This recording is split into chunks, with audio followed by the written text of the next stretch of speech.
ہمارا جو حج ہے، جو فیسلٹیز دیتی ہے سرکار، میں شاید یہ بالکل کلیم کر سکوں کہ دنیا میں لوئسٹ ہے. اس بیس پر نہیں ہے. حاجی کی بنیادی ضرورت کیا ہے؟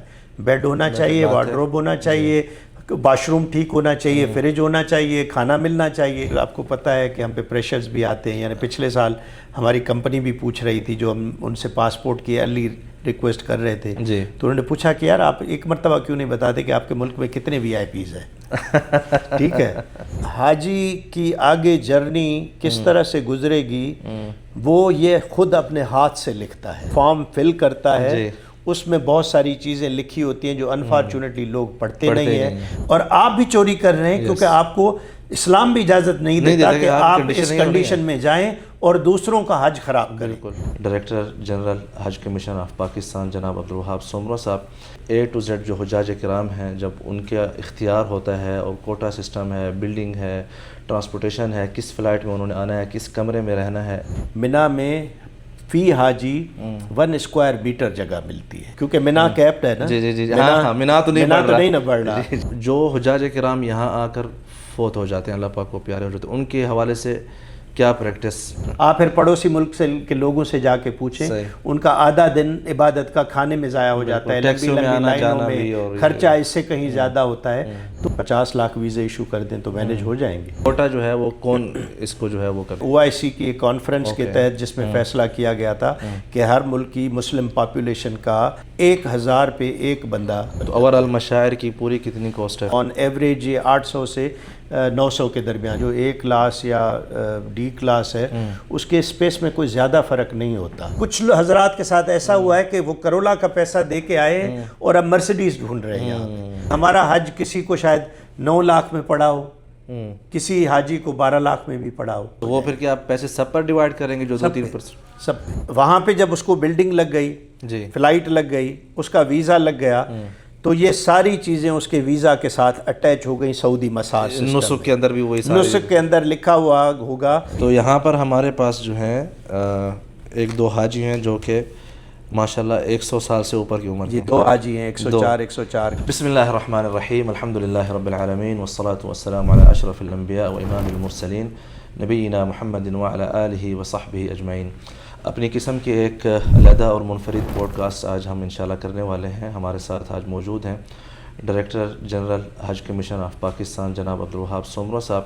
ان سے ہم جاننے کی کوشش کریں گے کہ اے ٹو زیڈ جو حجاج کرام ہیں، جب ان کا اختیار ہوتا ہے اور کوٹا سسٹم ہے، بلڈنگ ہے، ٹرانسپورٹیشن ہے، کس فلائٹ میں انہوں نے آنا ہے، کس کمرے میں رہنا ہے، اے ٹو زیڈ حاجی کا قراندازی کے لیے نام میں داخلہ لینا اور انٹل وہ حج کر کے واپس اپنے گھروں تک جب پہنچتا ہے، یہ سارا سسٹم کام کس طرح کرتا ہے اور کہاں کہاں اختیارات پاکستانی گورنمنٹ کے پاس ہوتے ہیں اور کہاں کہاں اختیارات حج مشن کے پاس ہوتے ہیں اور کہاں کہاں سعودی اتھارٹیز جو ہیں ان کا رول ہوتا ہے اس سارے معاملات میں. تو یہ سب ہم جاننے کی کوشش کریں گے، اور جو سرکاری کوٹا ہے اور جو پرائیویٹ کوٹا ہے، جتنی بھی حج سے ریلیٹڈ کویشچن ہیں آج وہ یہاں پر ہم نے پرنٹ کر کے اپنے پاس رکھے ہوئے ہیں. بہت شکریہ آپ کا ٹائم دینے کے لیے حضرت. ہم جاننا چاہیں گے، کیونکہ اکثر لوگوں کو غلط فہمی یا کم علمی کی وجہ سے بہت سی مشکلات بھی ہوتی ہیں، چیزیں انڈرسٹینڈ نہیں کر پاتے، تو وہ ایک غلط فہمی کی بنیاد پر عمارتیں کھڑی کر دیتے ہیں کہ یہ سفارش ہوئی یا یہ وہ ہوا، دس اینڈ دیٹ. یہ سارا جو ہے آج کوشش کریں گے کہ تھوڑا بہت آپ کو سخت سوالات بھی دیں اس میں سے. سب سے پہلے حضرت میں یہ جاننا چاہوں گا کہ پاکستان کا یا کسی بھی ملک کا جو حج کا کوٹے کا تعین ہوتا ہے، کیا یہ ہر گورنمنٹ اپنی درخواست دیتی ہے اس کی بہاف پر ہوتا ہے، یا سعودی گورنمنٹ کا کوئی خاص سسٹم ہے جس کی بہاف پر کوٹا الاٹ ہوتا ہے؟ اصل میں آپ کو اس سے پہلے یہ ہمیں سمجھنا چاہیے کہ کوٹا کی ضرورت کیوں پیش آتی ہے. سارے حاجیوں کو کیوں نہیں الاؤ کیا جاتا، سارے مسلمانوں کے آ جائیں. اس کا ایک ڈائمنشن تو کراؤڈ مینجمنٹ ہے کہ کتنی آخر تعداد جو ہے وہ آ جائے. مثال کے طور پہ تقریباً 1.8 ملین یا 18 لاکھ ویزے ایشو ہوتے ہیں سعودی سرکار کی طرف سے ہر حج میں. تو کیا اگر وہ 50 لاکھ ویزے ایشو کر دیں تو مینیج ہو جائیں گے؟ تو یہ سوال ہے پہلا سوال. اس کی وجہ کیا ہے؟ اس کی وجہ یہ ہے کہ جو منا، مزدلفہ اور عرفات ہے، ان کے علاقے محدود ہیں. سب سے چھوٹا علاقہ ہے اس میں منا کا، ٹھیک ہے، جس میں آپ حج سے پہلے 1 دن اور حج کے بعد بھی 3 دن قیام کرتے ہیں. تو وہ تقریباً اراؤنڈ 8 اسکوائر کلومیٹر کے قریب ہے منا کا علاقہ، اور مزدلفہ کا علاقہ تقریباً تقریباً 13 اسکوائر کلومیٹر کے قریب ہے اور عرفات کا علاقہ 33 اسکوائر کلومیٹر کے قریب ہے. اسی لیے اب آپ جو بھی کمپلینٹس دیکھیں گے ان میں نگیٹو کوریلیشن ہوگا, یعنی جہاں کا علاقہ کم ہے وہاں کی شکایتیں زیادہ ہوں گی, جہاں کا علاقہ زیادہ ہے شکایتیں کم ہوں گی. تو آپ کے 100 سے زیادہ شکایتیں حج میں ملتی ہیں منا کے حوالے سے. کیوں ملتی ہیں؟ کیونکہ لوگ لا علمی کا یعنی ان کی ہوتی ہے. یہ شکایت نہ ہو اگر مینٹلی وہ پریپیئرڈ ہوں پہلے سے ہی کہ جی منا میں فی حاجی 1 اسکوائر میٹر جگہ ملتی ہے. تو یہ کچھ لوگ کہتے ہیں کہ جی ہمارے خیمے چھوٹے تھے یا بیڈ چھوٹے تھے. یہ چھوٹے نہیں تھے, یہ منا کا اصول ہے کہ آپ کا 1 اسکوائر میٹر سے بیڈ زیادہ نہیں ہوگا اگر انہوں نے 1.8 ملین لوگوں کو حج کرانا ہے, اکوموڈیٹ کرنا ہے. ہاں, اب آگے مثال کے طور پہ خدا بہتر جانتا ہے فیوچر کے پلانز ہیں کہ جی ویژن 2030 کے تحت حج کی تعداد اگر بڑھانی ہے تو ایک ہی سمجھ میں بات آتی ہے کہ منا ورٹیکل ہوگا. بالکل ورٹیکل ہوگا, مطلب 2 فلور کی بنیں گی بلڈنگز یا خیمے یا جو بھی ہے. اسی طرح سے ہی منا کی تعداد ڈبل ہو سکتی ہے کیونکہ یہ گنجائش آگے چل کے عرفات اور مزدلفہ میں تو موجود ہے. بالکل منا اگر جب اس طرح سے ہوگا تبھی یہ بڑھ سکتی ہے. منا میں تو آلریڈی یہ کام شروع ہو چکا ہے. جی ہو چکا ہے, آپ نے نوٹ کیا ہوگا. جی بالکل, اس طرف آہستہ آہستہ سے جا رہے ہیں. مزید ان کے کیا پلان ہیں. تو کوٹا اس بنیاد پہ, اسی لیے ہر ملک کا ایک پاپولیشن جو ٹوٹل میرا خیال ہے کافی پرانا سینسس جو ہے اس کی بنیاد پہ ڈٹرمن کر دیا گیا تھا. حج کے سفر میں ہر لمحہ کنیکٹڈ رہیں. وادی ای سم لایا ہے سعودی data E some per 15% of. اب بنا کسی ٹینشن کے انٹرنیٹ استعمال کریں اور فیملی سے رابطہ رکھیں. اپنی ای سم ابھی حاصل کریں www.wadiesym.com. کوشچن یہ ہے جیسے آپ نے یہ فرمایا کہ منا کے اندر 1 میٹر جو ہے پر حاجی الوکیٹ ہوتا ہے. اس میں وی آئی پی یا یہ جو کلاسز بنی ہوئی ہوتی ہیں زون 1 زون 2 زون 3 وغیرہ, یہ سارے کے لیے 1 میٹر ہے یا ان کے لیے ڈیفرنٹ ہوتا ہے؟ ہاں, اب یہاں پہ چونکہ دنیا میں کسی بھی ریلیجس ایکٹیویٹی یا ایسی ایکٹیویٹی میں ڈفرینٹ قسم کا کلائنٹیل ہوتا ہے. بالکل. تو وہاں پہ ڈسٹنکشن صرف یہ آ جاتی ہے کہ جو A کلاس یا D کلاس ہے اس کے اسپیس میں کوئی زیادہ فرق نہیں ہوتا. مثال کے طور پہ اگر D والے کو 1 اسکوائر میٹر ملتا ہے تو A والے کو زیادہ سے زیادہ 1.2 یا 1.3 اسکوائر میٹر ملے گا, اس سے زیادہ نہیں ملے گا. اس میں اچھا اس کی پھر پرائس بھی زیادہ ہے کیونکہ آپ منا کا جو پرائس ہے وہ تو اسپیس کی بنیاد پہ پے کرتے ہیں.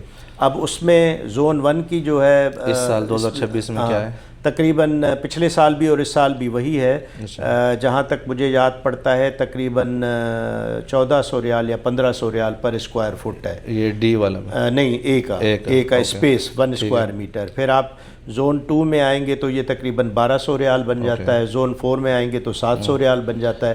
زون 5 میں آئیں گے تو 300 ریال بن جاتا ہے. اوورآل مشاعر کی پوری کتنی کاسٹ ہے؟ مشاعر کی اب اگر ہمارے حاجی یا کسی بھی ملک کے حاجی چونکہ سارے زون میں ہوتے ہیں تو آن ایوریج یہ 800 سے 900 کے درمیان یہ کاسٹ پڑتی ہے. 800 ریال پر حاجی پر حاجی نے, جب میں اسکوائر میٹر کی بات کر رہا ہوں تو پر حاجی بات کر رہا ہوں. پھر پورے حج کی کیسے 800؟ جی اصل میں میں جو اپنی کاسٹ بتا رہا ہوں چونکہ ہمارے حاجی تو زون 1 میں بھی رہتے ہیں, 2 میں بھی رہتے ہیں اور 4 میں بھی اور 5 میں بھی, تو وہ ایوریج آؤٹ ہو جائے گی. جو پرائیویٹ مجھے ہر سیکٹر کے علیحدہ سے ہاں جی, جو حاجی مثلاً پرائیویٹ سیکٹر والا اگر کسی کو اے پیکج میں زون 1 میں ٹھہراتا ہے تو اس کے اوورآل حج کاسٹ میں جو کمپوننٹ ہوگا مشاعر کا وہ 1600 ریال یا 1400 ریال جو بھی ہے وہ ہوگا. لیکن اگر وہ اس کو زون 2 میں ٹھہراتا ہے تو اس کا کمپوننٹ صرف مشاعر کا اس کا 1200 ریال ہوگا, یا اگر اس نے 1 اسکوائر میٹر سے زیادہ دیا ہے تو اس پروپورشن کے حساب سے اس کی کاسٹ بڑھ کے. اس میں عرفات کی کاسٹ شامل؟ اس میں عرفات کی کاسٹ شامل ہے. ہمیشہ جب آپ منا میں اسپیس لیتے ہیں یا جو بھی آپ کا کیمپ یا ٹینٹ ہوتا ہے اس سے ٹیگڈ ایک لنکڈ ٹینٹ ہوتا ہے عرفات میں. تو جب آپ یہ کاسٹ اب جب آپ پے کر رہے ہوتے ہیں تو یہ عرفات اور منا دونوں کی ہوتی ہے یا مزدلفہ کی, تینوں کی, لیکن مزدلفہ چونکہ زیادہ تر اوپن ہوتا ہے اس لیے وہ اچھا گڈ. تو اس میں جو ہم کاسٹ کی بات کر رہے ہیں یہ صرف جو ایریا ہے اس کی ہے, باقی جو سروسز ہیں وہ اس میں شامل نہیں ہے, تاکہ یہ تھوڑا سا وضاحت ہو جائے. کوٹا جو ہے وہ کون اس کو جو ہے وہ کرتا ہے؟ کوٹا سعودی عرب کی گورنمنٹ ایک پرانے OIC کی کانفرنس کے تحت جس میں فیصلہ کیا گیا تھا کہ ہر ملک کی مسلم پاپولیشن کا 1% 1000 پہ ایک بندہ ملتا ہے. مطلب ہر 1000 پہ ایک بندے کا کوٹا ملتا ہے. ہر 1000 ہر ملک میں جتنے بھی تعداد. ہاں جی, اس حساب سے ہمارا آبادی جیسے بڑھتی ہے 179 یہ کیپڈ ہے اس پرانے سروے میں, کیونکہ منا کیپڈ ہے نا. جی ہاں, منا تو نہیں بڑھ رہا, اسی لیے کچھ ملک کہتے ہیں کہ جی ہمارا کوٹا بڑھ گیا ہے, تو آپ اس حساب سے ہمارا کوٹا بھی بڑھا دیں. تو ان کا آرگیومنٹ یہی ہوتا ہے کہ منا ویسے ہی ہے, اس لیے آپ یہ دیکھیں کہ فیوچر میں ملک جو ہیں وہ کوٹا کچھ چاہتے ہیں کہ زیادہ ہو. اب ہر حاجی کا ایک طرح سے جو حج ہوتا ہے اس کا فورن ایکسچینج کا کانسیکوینس ہے. اس ملک کو اتنی ساری فورن ایکسچینج سعودی عربیہ دینی, تو جو زیادہ خوشحال ملک ہیں وہ مزید کوٹا لینا چاہتے ہیں کیونکہ ان کے پاس پیسہ ہے. اب جو ریسنٹ چینجز آئے ہیں مثال کے طور پہ سعودی پالیسی میں, کہ پہلے آپ کا کوٹا اناؤنس کر دیا جاتا تھا کہ یہ ہے, اب وہ اس طرح سے نہیں کرتے. اب آپ کو کہتے ہیں کہ جو ہم نے ٹائم لائنز دی ہیں اس میں آپ نے جو جتنے کانٹریکٹ پورے کیے ہیں وہی آپ کا کوٹا ہے. ہوتا یہ تھا کہ لیکن کیا یہ لائن کراس کر سکتے ہیں اس کے نیچے ہی رہیں گے؟ یہ آپ کی ود ان اوریجنل کوٹا ہوگا. اب ہوتا یہ تھا کہ پہلے آپ اپنا کوٹا آخر تک رکھے رہتے تھے, آرام سے کام کرتے تھے اور اینڈ میں کوٹا ان یوٹیلائز رہ جاتا تھا. تو یہ کہتے ہیں کہ بھئی اگر آپ پلاننگ یا کام صحیح نہیں کر سکے تو کوٹا کیوں ضائع ہونا چاہیے.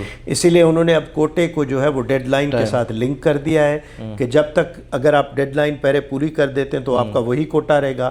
اگر نہیں کر سکتے تو جو آپ کا کوٹا بچ جائے گا وہ شاید کسی ایسے ملک کو دے دیں جو کوٹا لینے کے لیے بھی تیار ہے اور پے کرنے کے بھی تیار ہے اور بہتر پلاننگ بھی کر سکتا ہے. تو یہ صرف اسی سال تک محدود ہوگا یہ والا جو مسئلہ ہوگا, یا پھر اگلے سال؟ نہیں, یہ میٹر ہر سال ریسیٹ ہوگا سبجیکٹ ٹو دا کنڈیشن کہ ایز لانگ ایز آپ ان کی ڈیڈ لائنز پوری کرتے رہیں گے آپ کا کوٹا مینٹین. یہ جو پچھلے سال معاملات ہوئے تھے کہ بہت سے حجاج نہیں آ سکے, اسی وجہ سے نہیں آ سکے تھے کہ ڈیڈ لائن کی ٹائم پر انہوں نے. ہاں جی, پچھلے سال اصل میں یہ ایک یونیورسل فینامنا تھا کیونکہ گورنمنٹ آف سعودی عربیہ بھی ایک پرائیویٹ سیکٹر کا بیہیویئر یا کسی بھی مشن کا بیہیویئر ریگولیٹ کرنا چاہتی تھی کہ جو اگر ہم پہلے رعایت دیتے تھے لیٹ ہونے کی وجہ سے اب وہ نہیں دیں گے آپ کو, اسی لیے آپ لوگ اپنا نظام درست کر لیں.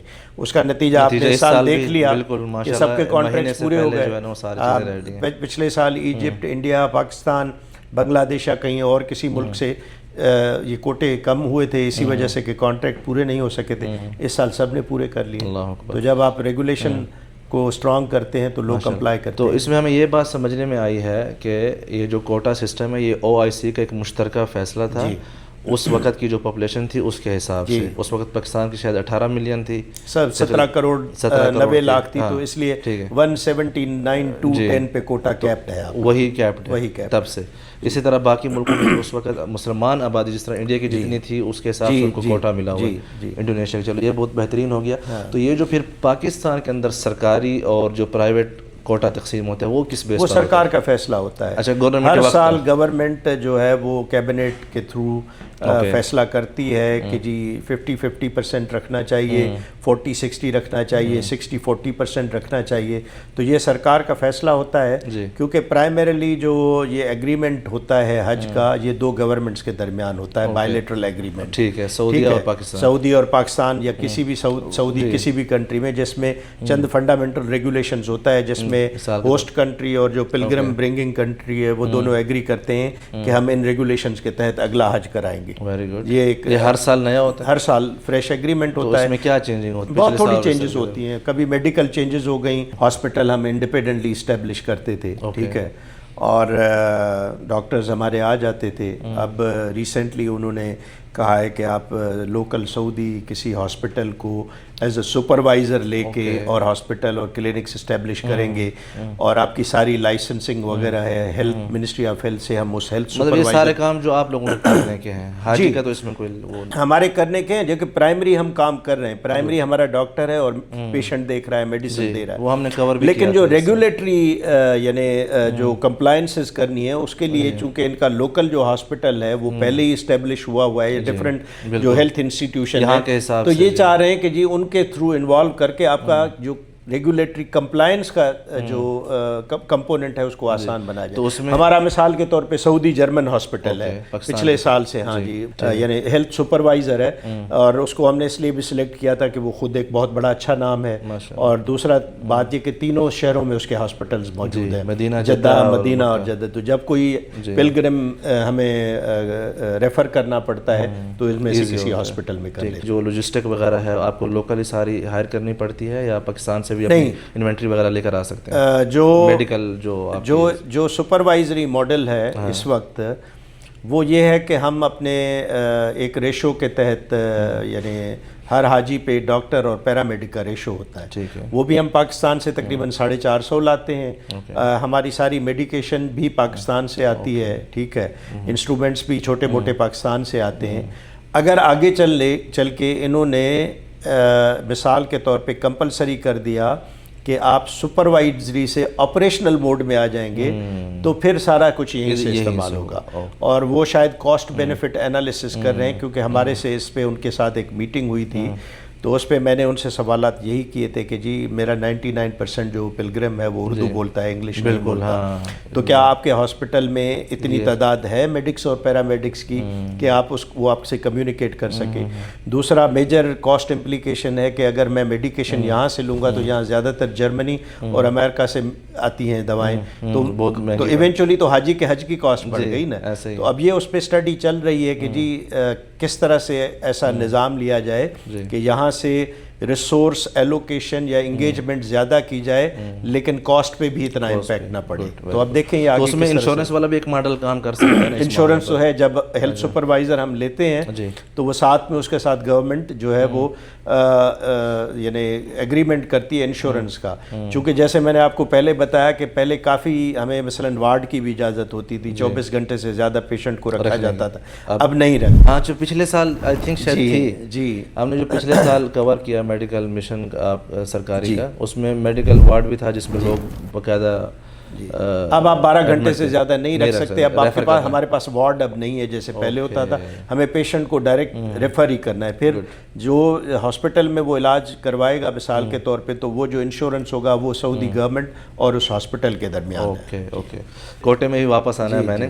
تو جو حجاج کرام کا سرکاری جو حاجی آتے ہیں قرآن اندازی کے لیے اپنا نام یا پیمنٹ کرتے ہیں, ان کا انتخاب جو ہے پاکستان میں کس بنیاد پر ہوتا ہے؟ کیا ہر صوبے کا علیحدہ ہوتا ہے, ہر ضلع کا علیحدہ ہوتا ہے, یا اس میں بھی سفارش چلتی ہے؟ کیا سسٹم یہ سارا کام کس طرح کرتا ہے قرآن اندازی؟ جی سفارش تو خیر نہیں کہا جا سکتا کیونکہ بیلٹنگ ہوتی ہے.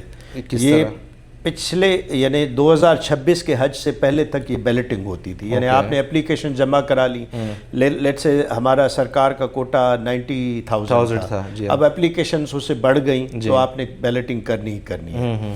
لیکن انٹرنیشنل بیسٹ پریکٹسز جو ہیں انڈونیشیا, ملائیشیا, ایران, ترکیہ, یہ کیو مینجمنٹ سسٹم ہوتی ہے کہ آپ رجسٹریشن کراتے جائیں, جب آپ کی باری آئے گی تو آپ کو حج کرایا جائے گا. تو اس سال پاکستان نے بھی وہی کیا تھا 2026 کے حج میں, پہلے آئیے پہلے پائیے کی بنیاد پہ, بیلٹنگ کوئی نہیں ہوئی تھی. جو پہلے اپلائی کرے گا وہ اس لیے بھی ضروری ہے کہ جیسے میں آپ کو یہ بتاؤں کہ جو وہ ایک علیحدہ ٹاپک ہے بیسیکلی کہ سعودی عربیہ میں ریفارمز کیا آئے ہیں. پہلے جو مؤسسہ ہوتی تھی اور اب جو کمپنیز ہیں, شرکیں ہیں, کیا آئی ہے, اس میں ایک ریفارم تو یہ آیا ہے کہ منا کا اسپیس جو ہے وہ اوپن آکشن ہے, پہلے آئیے پہلے پائیے کی بنیاد پہ وہ بھی ملتا ہے. لیکن پرائس فکس ہے؟ ہاں پرائس فکس ہے, لیکن جتنا میں جلدی خریدوں گا مجھے اپنی مرضی کے سلاٹس یا جو کمپیکٹ ایریا ہیں وہ منا میں ملیں گے. میں جتنا دیر سے آؤں گا اتنا میں اسکیٹرڈ اور جگہ جگہ پہ چیزیں جو پڑی ہوں گی مجھے وہی بکھری ہوئی. نہیں, یہاں پر کوشچن یہ کہ ایسا ممکن ہے کہ پاکستان پہلے آتا ہے اور سارا زون 1 لے لیتے ہیں؟ نہیں, یہ زون 1, 2, 4, 5 ایلوکیشن ہوتی ہیں. انہوں نے تقریباً سارے ملکوں کو جیسے دینا ہے. یہ جو آپ بات کریں اس سے پھر ایگزیکٹلی یہی ہوگا کہ جو سب سے امیر ملک ہے وہ سب سے سارا لے لے گا. نہیں, تو پھر انہوں نے یہ نظام اس طرح سے رکھا ہے کہ ریجنز کے لیے یا سب کانٹیننٹ کے لیے اس میں پروپورشن رکھا ہے. ٹھیک ہے نا, کہ اتنا مثلا ساؤتھ ایشیا, زون 1 میں یہ حصہ جو ہے پاکستان, اتنا حصہ ساؤتھ ایشیا کو اور ان کے درمیان ان کنٹریز کو جائے گا, لیکن وہ حصہ بھی پہلے آئیے پہلے پائیے کی بنیاد پہ. اس میں گارنٹیڈ نہیں ہے. مثلا ہو سکتا ہے میں پہلے جاؤں زون 1 میں اور لیٹ سے کوئی 10,000 کی جگہ خریدوں تو شاید مل جائے, لیکن اگر میں لیٹ گیا تو شاید 2,000 کی جگہ بھی نہ ملے. تو سوال وہی ہے نا کہ اس جو زون ہے جو اسپیسیفک فار ساؤتھ ایشیا ہے, ہاں اس کے اندر آپ اپنی مرضی کر سکتے ہیں؟ نہیں کر سکتے اس میں آپ. پھر آپ کو 2000 کیوں مل رہا ہے ساؤتھ اسی لیے کہ پہلے کوئی اور لے گیا, یعنی اس ساؤتھ ایشیا کے شیئر میں یوں سمجھے کہ جو پہلے آئے گا اس کو زیادہ ملے گا, جو آخر میں آئے گا وہ کم ملے گا. اس کا لنکیج ہے پلاننگ سے, وہ آپ کو انکریج کر رہے ہیں کہ آپ جتنی جلدی ہو سکے اسپیس لینے آ جائیں. اسپیس آپ کب لینے آئیں گے؟ جلدی, جب پیچھے سے آپ نے حاجی بک کیا ہوگا اور آپ کو پتا ہے کہ یہ پیسے میرے پاس آ گئے. جیسے پچھلے سال کے حاجی بک تھے ان کے پاس جو نہیں آ سکے. ایگزیکٹلی. تو اب آپ اس پہ یہ کریں گے کہ سب سے پہلے آپ, یعنی کچھ ملک اس سال کا حج ختم ہونے سے پہلے اپنے حاجی اگلے سال کے لیے بک کرنا شروع کر دیتے. تو اب ہم آہستہ آہستہ اس ماڈل پہ جا رہے ہیں کہ حاجی اگر آپ جلدی بک کریں گے, آپ کے پاس فگر سرٹن پہلے آ جائے گی, آپ جائیں گے مینا میں کہ جی میرے پاس حاجی میرا موجود ہے, مجھے یہ آپ زون دے دیں. اس میں ضروری نہیں آپ کو مرضی سے ملے, کیونکہ ان کی کوشش یہ ہوتی ہے کہ تقریباً سارے کنٹریز کو تھوڑا تھوڑا حصہ مل جائے. ونس اگین ان شارٹ میرا سوال ہے کہ ساؤتھ ایشیا کے لیے 20,000 کا کوٹا ہے زون 1 میں بالفرض, ٹھیک ہے, ہم فرض کرتے ہیں. اس میں ہر سال پاکستان لیتا ہے 10, ایک اور ملک لیتا ہے 8-9, کوئی اور چھوٹا ملک لیتا ہے 2-3 ہزار. پاکستان پہلے آ گیا, کیا وہ 10 کی جگہ 11 لے سکتے ہیں اس والے اسپیسیفک؟ 10 کی جگہ 11 تو شاید نہیں لے گا, اس میں میکسیمم اور منیمم کی لمٹ. اچھا لمیٹڈ ہے, میکسیمم اور منیمم کی لمٹ ہے. اس کی وجہ پھر وہی ہوگا کہ ہاں یہ تو ہو سکتا ہے کہ جیسے ساؤتھ ایشیا کا مثال کے طور پہ کسی بھی کنٹری کا میکسیمم 10 ہے یا منیمم 10 ہے, میں ہائپوتھیٹیکل بتا رہا ہوں, میکسیمم 10 اور منیمم 2. اب یہ تو ہو سکتا ہے کہ جی یعنی ساؤتھ ایشیا کا اوورآل لیٹ سے 30,000 ہے, یا 10,000 میں سے اگر 10,000 بھی ہے تو لیٹ سے کوئی ایک کنٹری میکسیمم 4 لے سکتا ہے, منیمم 1 لگ سکتا ہے. تو میں پہلے جاؤں گا تو مجھے 4,000 تو مل جائے گا, لیکن میں آخر میں جاؤں گا تو منیمم ملے گا 1 ملے گا جی, کیونکہ وہ 3,000 پہلے کوئی اور لے چکا ہوگا. تو حضرت یہ بتائیں کہ اس سال جو ہے پاکستانی جو آئے ہیں ہمارے پاس جو ڈیفرنٹ پیکیجز سے, ان کی لاگت کیا پاکستان سے؟ سرکار کا تو ایک ہی پیکیج ہے. اچھا جی, پرائیویٹ سیکٹر میں ڈیفرنٹ ہوتی ہیں, سرکار میں صرف فرق لانگ اور شارٹ کا ہوتا ہے. اوکے ٹھیک ہے, اور میرا خیال ہے کہ سامنے میرے نہیں ہے لیکن 11.5 لاکھ شاید لانگ کا ہے اور تقریباً 12 لاکھ شارٹ کا ہے. صرف 50,000 کا, صرف 50,000 کا فرق اس لیے ہوتا ہے کہ لانگ کی فلائٹس جب جاتی ہیں تو وہ شروع میں جاتی ہیں اور آخر میں آتی ہیں, اور شارٹ کی حج کے قریب فلائٹس آتی ہیں اور جاتی ہیں.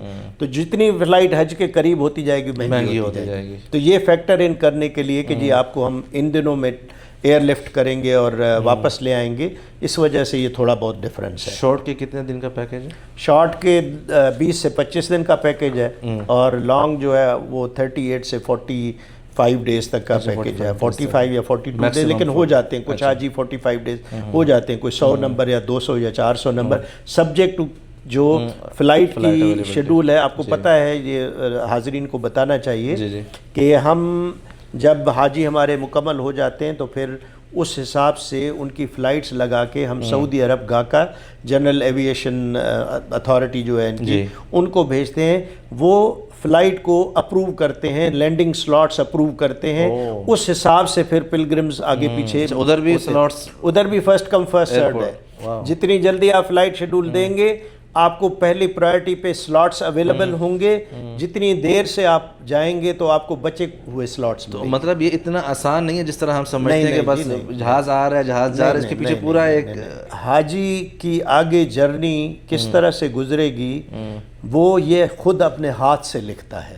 وہ کیسے؟ وہ اس طرح سے کہ جس دن وہ فارم فل کرتا ہے اس میں بہت ساری چیزیں لکھی ہوتی ہیں جو انفارچونیٹلی لوگ پڑھتے نہیں ہیں. وہ کہتے ہیں صرف نام اور پاسپورٹ نمبر, وہ کہتے ہیں کہ جی بینک والے نے ایسے بھر دیا, میرا تو کسی دوست نے بھرا ایسے. تو میری ان سے گزارش یہ ہے کہ زندگی کا موسٹ امپورٹنٹ سفر کرنے آپ جا رہے ہیں, وہ بھی دوسرے ملک میں, اگر اس کا فارم پڑھنے میں بھی آپ سنسیئر نہیں ہیں, اس جرنی کو پلان کرنے میں بھی آپ سنسیئر نہیں ہیں, تو پھر یعنی معاملہ ٹھیک نہیں ہوگا. مثال کے طور پہ کلیئرلی لکھا ہوا ہے کہ جی جو آپ